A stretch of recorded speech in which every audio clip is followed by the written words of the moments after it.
If I want to get text onto my website, my best bet is to use the insert and the text box function. Now, unlike with slides, when I click text box, it will draw one for me straight away. In slides, I have to draw the text box before I start typing, whereas in Sites, it puts you a text box that is the width of your page in straight away automatically. Now, once I'm in there, I've got the flashing cursor, so I can now type, so I can add some text in.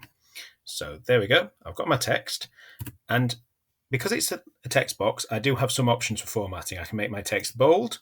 I have to select it first.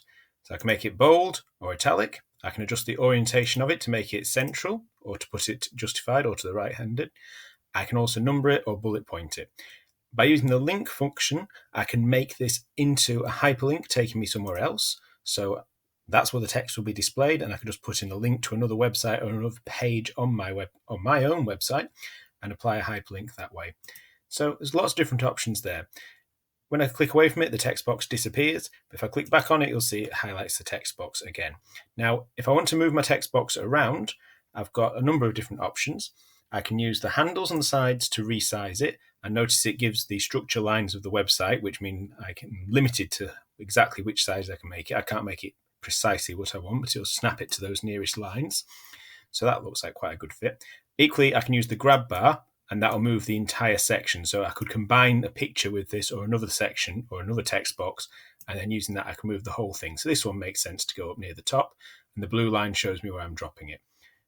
So I'm going to take it up there.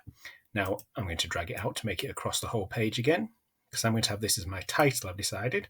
So another option I've got, if I double click on the text and swipe over the text I want to edit, you'll notice I've got some options here. Now it says about it being normal text.